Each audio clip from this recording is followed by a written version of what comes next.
ہسپتال کے کوریڈور میں عجیب سی خاموشی تھی۔ صرف مشینوں کی بیپ بیپ کی آواز سنائی دے رہی تھی۔ شازیہ بیگم کے قدم لرز رہے تھے، ہر قدم کے ساتھ انہیں اپنے ماضی کی ایک ایک غلطی یاد آ رہی تھی۔ وکیل سارا آہستہ سے بولی، Rukhsana Bibi I C U میں ہیں۔ ڈاکٹر نے صرف ایک شخص کو اندر جانے کی اجازت دی ہے۔ شازیہ بیگم کی آنکھوں سے آنسو بہنے لگے۔ بس ایک بار میری بہن سے ملوا دیں۔ ڈاکٹر نے ان کی حالت دیکھ کر اجازت دے دی۔ شازیہ بیگم کانپتے ہوئے آئی سی یو میں داخل ہوئیں۔ سامنے بستر پر رخسانہ بی بی لیٹی تھیں۔ چہرہ کمزور ضرور تھا مگر آنکھوں میں عجیب سی روشنی تھی۔ جیسے ہی ان کی نظر شازیہ بیگم پر پڑی، ان کے ہونٹوں پر ہلکی سی مسکراہٹ آ گئی۔ یہ لفظ سن کر شازیہ بیگم خود پر قابو نہ رکھ سکیں۔ وہ دوڑ کر بہن کے گلے لگ گئیں اور بچوں کی طرح رونے لگیں۔ مجھے معاف کر دو رخسانہ، میں نے تمہارے ساتھ بہت ظلم کیا۔ میں نے دولت کے لیے اپنی بہن کھو دی۔ رخسانہ بی بی نے کمزور ہاتھ سے ان کے سر پر ہاتھ رکھا۔ اگر میں نے تمہیں معاف نہ کیا ہوتا تو کیا آج تمہیں دیکھ کر ہوش ہوتی؟ شازیہ بیگم حیرت سے ان کی طرف دیکھنے لگیں۔ رخسانہ بی بی مسکرا کر بولیں، میں نے تمہیں کئی سال پہلے ہی معاف کر دیا تھا۔ یہ سنتے ہی شازیہ بیگم کی سسکیاں اور تیز ہو گئیں۔ باہر کھڑی مریم کی آنکھیں بھی نم تھیں۔ اس نے دل ہی دل میں اللہ کا شکر ادا کیا کہ دو بہنیں برسوں بعد ایک دوسرے سے مل تو سکیں۔ کچھ دیر بعد رخسانہ بی بی نے احمد کو اندر بلایا۔ احمد ان کے پاس بیٹھ گیا۔ انہوں نے دھیمی آواز میں کہا، بیٹا اپنی بیوی کی قدر کرنا۔ احمد نے سر جھکا لیا۔ خالہ جان، مجھ سے بہت بڑی غلطی ہوئی ہے۔ رخسانہ بی بی نے مسکراتے ہوئے کہا، بیوی کا دل شیشے کی طرح ہوتا ہے، ایک بار ٹوٹ جائے تو جڑ تو جاتا ہے مگر دراریں باقی رہتی ہیں۔ آج سے کبھی کسی بے گناہ پر شک مت کرنا۔ پھر انہوں نے مریم کو اپنے قریب بلایا۔ بیٹی مریم ان کا ہاتھ نے پکڑ لیتی ہے۔ جی خالہ جان، آج سے شازیہ صرف تمہاری ساس نہیں، میری امانت بھی ہے، ان کا خیال رکھنا۔ مریم کی آنکھوں سے آنسو بہہ نکلے۔ میں وعدہ کرتی ہوں۔ اسی لمحے ڈاکٹر اندر داخل ہوئے اور رخسانہ بی بی کا معائنہ کرنے لگے۔ چند لمحوں بعد ان کے چہرے پر مسکراہٹ آ گئی۔ الحمدللہ، خطرہ کافی حد تک ٹل گیا ہے۔ دوا نے اثر کرنا شروع کر دیا ہے۔ سب نے سکون کا سانس لیا۔ شازیہ بیگم نے فوراً سجدہ شکر ادا کیا مگر انہیں یہ معلوم نہیں تھا کہ ان کی آزمائش ابھی ختم نہیں ہوئی۔ ہسپتال سے گھر واپسی پر ایک ایسا شخص ان کا انتظار کر رہا تھا جو برسوں پرانا حساب برابر کرنے آیا تھا۔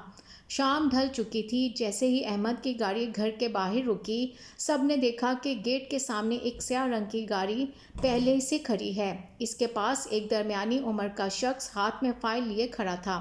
وہ شازیہ بیگم کو دیکھتے ہی بولا، السلام علیکم شازیہ بیگم۔ وعلیکم السلام، آپ کون ہیں؟ میرا نام کامران ہے۔ میں اس بلڈر کمپنی کا نمائندہ ہوں جس سے آپ نے 2 ماہ پہلے یہ گھر فروخت کرنے کا معاہدہ کیا تھا۔ احمد حیران رہ گیا، گھر فروخت کرنے کا معاہدہ؟ امی، آپ نے ہمیں تو کبھی نہیں بتایا۔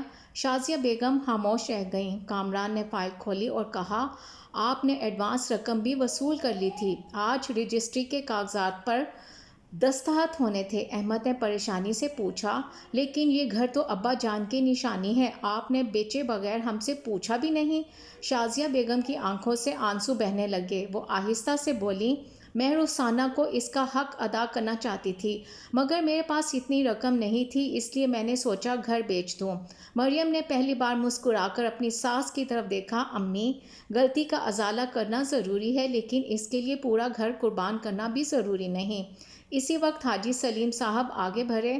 انہوں نے اپنی جیب سے ایک فائل نکالی۔ شازیہ، میں تمہیں ایک بات بتانا چاہتا تھا مگر مناسب وقت کا انتظار کر رہا تھا۔ سب حیرت سے ان کی طرف دیکھنے لگے۔ تمہارے مرحوم والد نے صرف یہ گھر نہیں چھوڑا تھا بلکہ شہر سے باہر چند کنال زمین بھی تھی جو آج کئی گنا زیادہ قیمتی ہو چکی ہے۔ شازیہ بیگم حیران رہ گئیں، کیا؟ مجھے تو کبھی معلوم ہی نہیں تھا، کیونکہ تم نے کبھی کاغذات مکمل پڑھنے کی کوشش نہیں کی، تم صرف اس گھر کو اپنی پوری جائیداد سمجھتی رہی۔ حاجی سلیم صاحب نے فائل مریم کے ہاتھ میں دی۔ یہ تمام قانونی دستاویزات ہیں، اس زمین کی قیمت اتنی ہے کہ رخسانہ کا پورا حق بھی ادا ہو جائے گا اور یہ گھر بھی محفوظ رہے گا۔ شازیہ بیگم کی آنکھوں سے خوشی اور ندامت کے آنسو بہنے لگے۔ انہوں نے فوراً کامران سے کہا، میں یہ سودا منسوخ کرتی ہوں، ایڈوانس رقم واپس کر دوں گی۔ کامران نے سر ہلایا اور خاموشی سے وہاں سے چلا گیا۔ اس رات پہلی بار شازیہ بیگم نے سب کے لیے اپنے ہاتھ سے کھانا بنایا۔ کھانے کی میز پر انہوں نے مریم کی پلیٹ میں سالن ڈالتے ہوئے کہا، بیٹی، اگر تم نہ ہوتی تو شاید میں اپنی بہن بھی کھو دیتی اور اپنا گھر بھی۔ مریم نے مسکرا کر جواب دیا، امی، اللہ جب کسی کو ہدایت دینا چاہتا ہے تو پہلے اس کے دل کو نرم کرتا ہے۔ احمد خاموشی سے دونوں کو دیکھ رہا تھا۔ اس نے محسوس کیا کہ اس کا گھر جو چند دن پہلے نفرت اور الزام سے بھرا ہوا تھا، آج محبت اور سکون کی طرف لوٹ رہا ہے۔ لیکن کہانی کا آخری امتحان ابھی باقی تھا۔ 2 دن بعد رخسانہ بی بی نے پورے خاندان کو اپنے گھر بلایا اور کہا، میرے پاس ایک ایسی وصیت ہے جو تم سب کی زندگی ہمیشہ کے لیے بدل دے گی۔ وہ وصیت جس نے سب کو حیران کر دیا۔ 2 دن بعد پورا خاندان رخسانہ بی بی کے گھر پہنچ گیا۔ اس دن ان کی طبیعت پہلے سے کافی بہتر تھی۔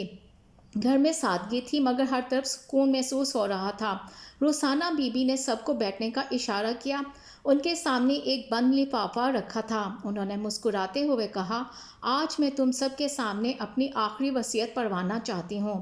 احمد نے فوراً کہا، خالہ جان، اللہ آپ کو لمبی عمر دے، ایسی باتیں نہ کریں۔ رخسانہ بی بی مسکرا دی، بیٹا، موت سے کوئی نہیں بھاگ سکتا، اصل فکر یہ ہونی چاہیے کہ انسان اپنے پیچھے کیا چھوڑ کر جاتا ہے۔ انہوں نے لفافہ مریم کے ہاتھ میں دیا، بیٹی، تم پڑھو۔ مریم نے لفافہ کھولا اور پڑھنا شروع کیا، بسم اللہ الرحمن الرحیم۔ میں رخسانہ بنت عبد الرحمن پورے ہوش و حواس میں یہ وصیت لکھ رہی ہوں، میرا اپنی بہن شازیہ سے کوئی مالی مطالبہ نہیں، مجھے جائیداد نہیں چاہیے، مجھے صرف اتنا چاہیے کہ ہمارے خاندان میں دوبارہ کبھی کسی بے گناہ پر الزام نہ لگایا جائے۔ اگر میرے حصے کی زمین یا رقم مجھے دی جائے تو اسے میرے نام پر یتیم بچوں اور بیوہ عورتوں کی مدد کے لیے وقف کر دیا جائے۔